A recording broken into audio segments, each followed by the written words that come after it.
Ellis County, we're talking state runs right now. We just had swim teams on the other day. Now we got wrestling. We got Coach Stroner. We got Coach Shivers. Gentlemen, welcome to the show. Congratulations on getting your teams and as many wrestlers as you have to the state qualifying area and now being down there and getting this going. So we'll start off with Coach Shivers. Coach Shivers, what's the atmosphere like with your wrestlers right now tonight getting ready to get going? Everyone's relaxed and everyone is confident at the same time. I couldn't be happier with their attitudes right now because they've been to the Berry Center this year. They were there last year, of course, for state. The two returning guys, and then we took them to Sod Fair a couple of weeks or 3 or 4 weeks ago in January, and so they've seen it. They've seen the place, and to me, state's big because you have 6A and 5A going at the same time, but it's not as big as Sci Fair because of the amount of teams they have. So they've been to this venue, and they have all the confidence in the world, and I can't ask for much more than that.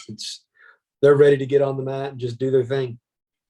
Coach Groener, you go through these matches all year long. You're taking on good competition, and you got those matches that are basically like markers of where everybody might be, come this time of year.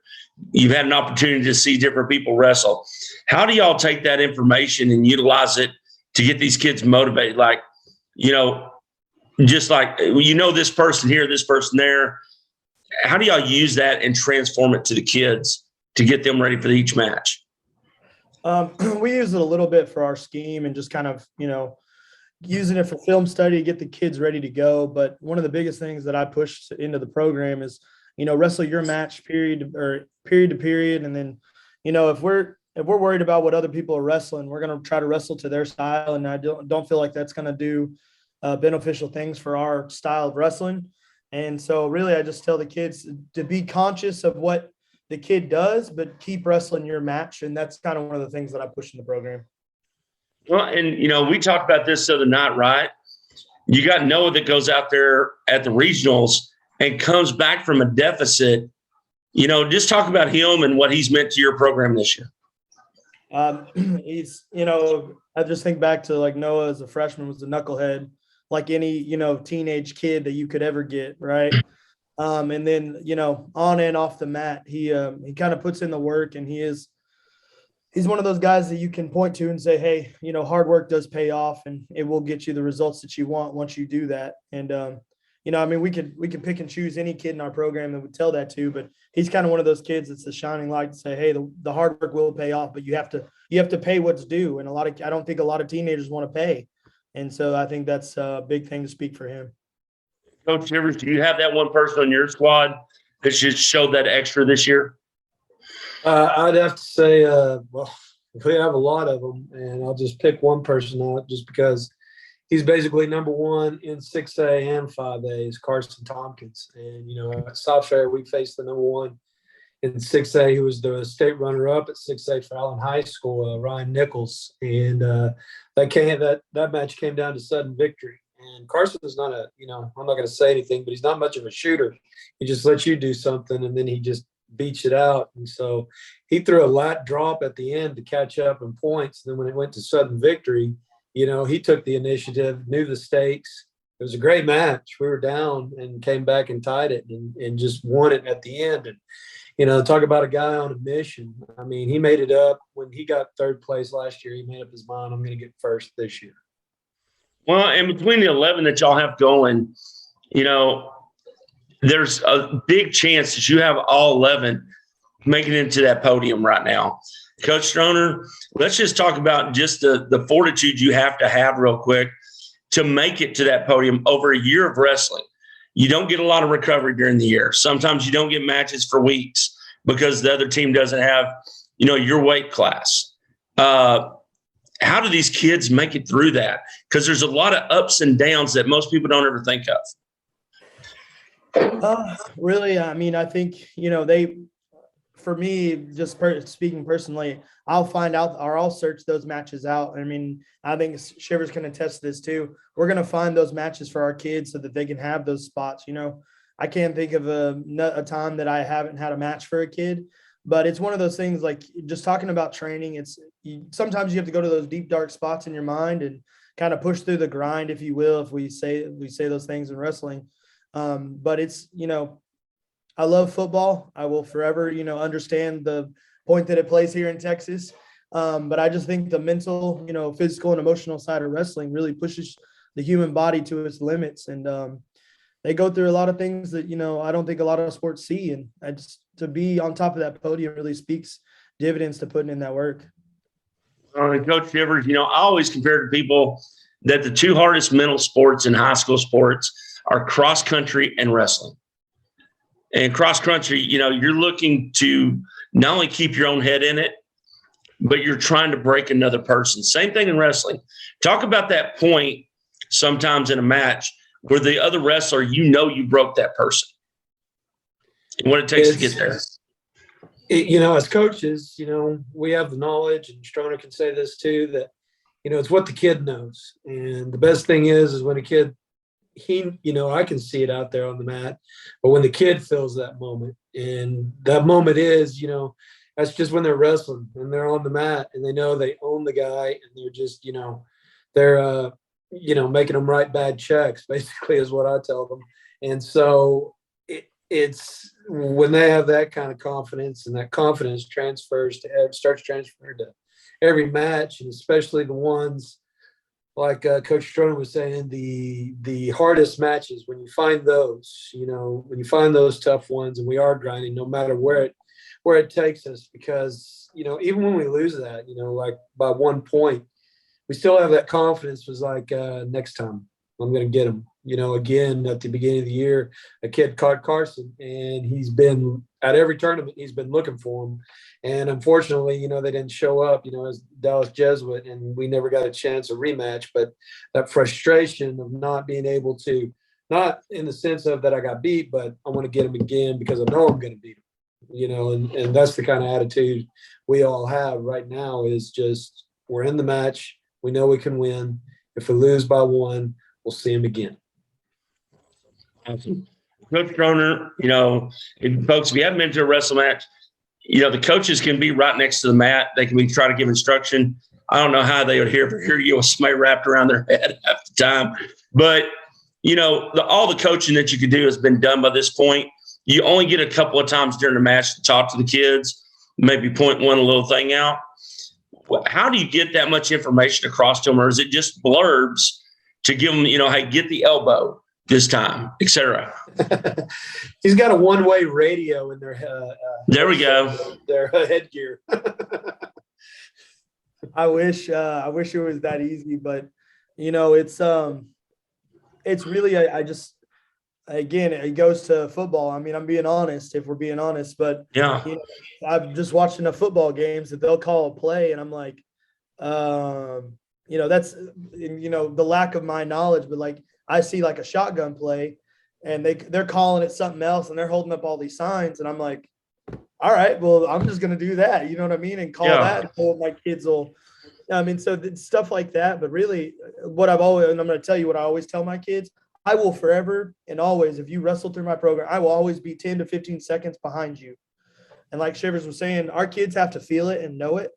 And, I can yell all I want, but most of the time I'm behind, unless the kid's in a good position to where I can kind of coach them out of it. And so it's just hoping those kids know it. Well, Coach Shivers, these kids knowing it, it could be a 1/4 inch on an arm that makes the biggest difference, or on a leg, from where your hand is placed to where it actually needs to be placed to get that leverage. As young people out there, is it not amazing that they're taking these, micrometers, okay, basically taking a micrometer to a person's body and saying, this is exactly where I need to put my hand to get the best leverage to turn them. The case in point is Eli Beerman. He's 5 moves ahead of his opponent, 5 moves, all the time. And, you look at him and you say, oh, that kid doesn't wrestle, or he doesn't play sports, but he is one of the strong. He's a brute. He's strong. He puts on his, his bar, his arm bar, and he puts on his, his half, and rolls with the chicken wing at the same time, and just runs people over. And, it's that confidence that he has because he gets it in so deep.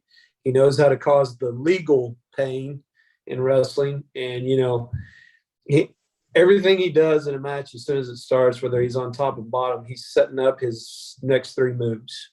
And, that can wreak havoc on your opponent. And it has all year long because, he's coming off a record of 30-2. So, it's worked well for him. Well, and Coach Stroner, most people might not know this. We talked about it a little bit when we had the interview the other night, but just the dedication you have to be to make it to this podium. We got kids going hard. We got them doing yoga. We got them doing stretching. We got them doing recovery, all these things. And then what are they doing? My understanding is on Sunday, they're getting together and practicing even more. Just talk about the dedication it takes to take it to that far next level. Really, it's just pushing those group, like we'll finish practice and they'll go on a group run after practice, kind of that I say unregulated, but it's not like obviously me as the coach saying, hey, you need to do this. It's 5, 6 of them that get together and they'll go run, or they'll go put in extra lifts in, or extra reps on the mat and so on and so forth. And it's just stuff like that to kind of catch up with our leaps and bounds. I think we're just trying to catch up with our club kids. And I feel like those kids are putting in that extra effort to do that. That's awesome. Coach Shivers, how important at this match, and I'm hoping y'all are having one down there, is to have somebody that is a good trainer. I know normally like BG and them kind of make it down there for y'all for that, but how great is it to have people like that understand what the wrestlers need if something does happen? Oh, it's imperative. Back in the day when, I first started out coaching wrestling, I used to take the nose plugs and the plastic glove and, some wipes and put them in my pocket because, the sport was still young and I would have to, basically stop the bleeding. Now it's been nice. The table has all that stuff ready for you. You don't have to bring your own med kit, but you should. And then, I've had Greg Gehring, our trainer, he's behind me immediately when we have a blood, nosebleed or something like that. And, all our trainers at Midlothian from BG to Wags and Greg they've been A+. I mean, they know it. They got it, and it has been imperative.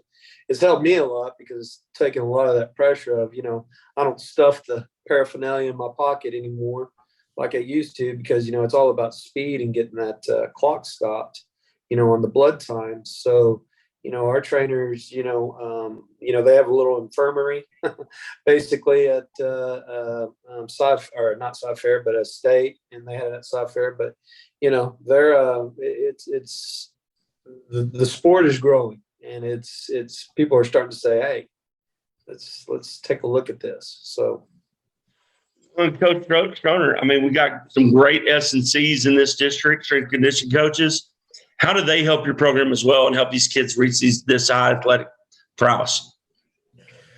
Really, we have so we use Team Builder, and it's really cool because they can push out our workouts to us on iPads and iPhones, so on and so forth. We can record their maxes and stuff like that. And so he may not be able to be in the weight room with us all the time because there's one of him, and obviously we have close to 23 sports teams if you count everybody. But his lack of not being able to be in the weight room, he can still be there with his Team Builder. So that's one of the amazing things he's pushed out to our program that's really helped us kind of grow leaps and bounds with our strength and be able to handle those weight cuts and everything. Coach Shivers, I got to ask you this, Kay. I know Stroner doesn't have this, but you got a principal that was a former wrestling coach. Any tips he keeps throwing at you or anything? He has been a great supporter all the way through. He's been, he does throw out tips, but at the same time, he said, it's your baby. I just want to enjoy it. He's been very, very, very supportive in that respect. And when it comes to, just wrestling, he's more of the guy that says, you got this. He's the fan in the corner, and that's how he takes it. And, we talk shop all the time. It's hard not to walk by his office, and we both get roped in, and then, stuff is going on in the school and stuff, Yeah. but, we have to break from it. But, as far as going back and forth, it's been a nice rapport. He's a friend, always has been. And, it's nice having a principal in your corner like that. So he's been nothing but support. I was talking about Dr. McMullen. Oh, She's an old wrestling coach too. I'm sitting there talking about Coach Reed. Reed. Well, Kaylee, I coached against her actually when I was at Pascal. She was the girls' assistant, with Dan Province at Arlington High. And, when I first met her, I said, man, you look familiar, because she had, gotten out of it, to go on her principal career. But yeah, we went, we had some matches against them going into their, sweaty gym at Arlington High. So, to have that big gun, she's the same thing. She's nothing but supportive. She wants to hear, about all her athletics. She wants to, she's involved with her school, and she, and she's coming down here too. So, she'll be here on Friday. So, she's 100% committed to Midlothian, everything Midlothian, and just her being here, because I think she's going to hit the swim circuit in Austin, and then she's going to head down here, a little bit later. So yeah, when it comes to sports, she's numero uno. And yes, it's nice having the opponent on my side. Got it. Well, Coach Groener, just talk about the ISD athletic department and our new superintendent over in Midlothian, Dr. Fay. I know she is a big advocate for sports, very involved with it. Is it not nice to have somebody like Coach York that's been in coaching for so long to be able to bounce things off of? Even though he may not be a wrestling coach and known for that, coaches coach to an extent. Does it not help having that kind of support from the administration building as well? No, it does 100%. I mean, he sees the growth in our program, and, he's fully committed to seeing Heritage program grow to where that's, and me and Brian have talked about this. You can't, from here on out, you can't think of Midlothian and not talk about wrestling. HS has done a great job of being, a powerhouse, and in no way am I trying to air the conversation of, taking it. But what I'm trying to air it on is that we both are powerhouses. It's a healthy rivalry, but it's, at the same time, we both want to see our programs grow. And I mean, every chance we get, we talk each other up, and, just talking about everything else. And if our kids do come into each other, I mean, it kind of is what it is. Wrestling's the sport of that. But York has done a great job of watching both of our programs go and facilitating that. Well, Coach Groener, at this point, could you tell us the athletes that you had qualify and what weight class they're in for the state competition? I had 4, one alternate with, so my one girl is Kayla Moore. She's my 128 pounder. And then I have my 2 for sure boys that are in 120, or Noah Clayton, and my 145 pounder, Anthony Schmidt. And then I have a state alternate at 113 pounds with Mario Aguaro. And that's just if anybody busts weight tomorrow morning, he will be in the tournament. So making it to that point is amazing. Yes, okay. Coach Shivers, what about you? I've got my 2 girls, Maddie Hodges, who's, it's in the blood, Marshall's sister, and she's making a name for herself. Couldn't be proud. She's, district champ, regional runner-up, and she's here on her own merit, and especially the fact that she cried when she was alternate last year because she wanted to be in it so bad. And she would have been if they counted that 4th. Eve Smith, freshman. Eve Smith, a freshman, takes second at regional and is here. So that's pretty impressive. We're excited about her. And then, of course, Leo Teron Rivera, who just started wrestling as a freshman. He's here on his own merit. Eli Bierman, who's just been the strong at 132. Nick Selly, who has been a great asset to our program at 145. And then, of course, Carson Tompkins, the man on the mission.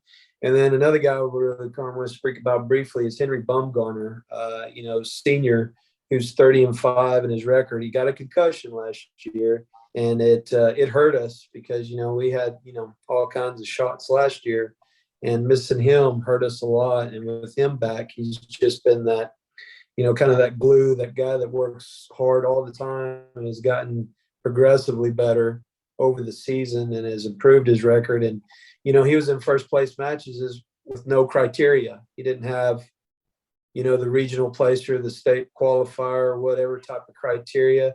And so he's been doing it like Nick Selly and him. They've been doing it from the bottom and, having to get bad seeds. And here they are. I'll tell you what, Bumgarner, I get to see him at the mile when I get to time over there. You talking about a guy that got ripped. He is ripped.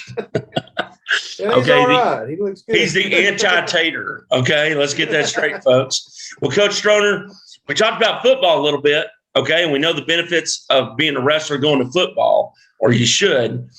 But let's talk about what football does for y'all right now. NFHS, of course, folks, if you didn't know this, you football fans, I believe they can watch the wrestling matches on NFHS this weekend.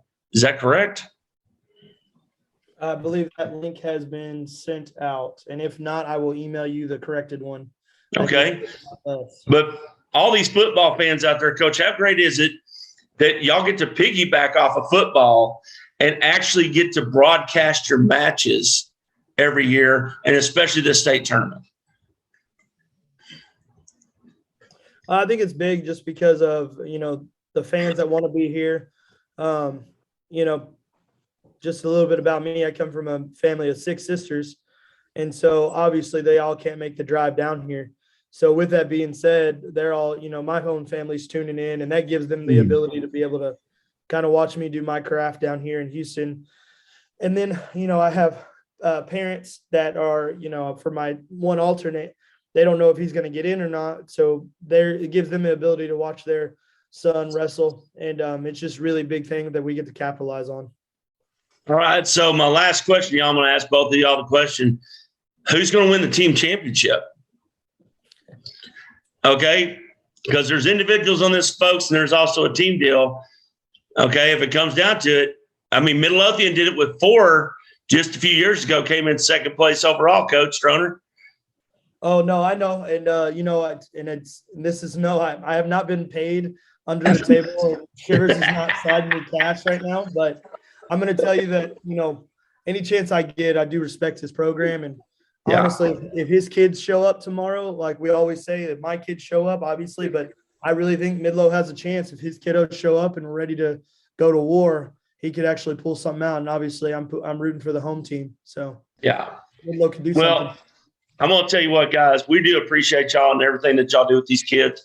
Folks, if y'all don't realize this, with wrestling coaches, there is a ton of time with these kids, and they don't normally get a lot of help. It's not like football where you might have 4 or 5 assistant coaches.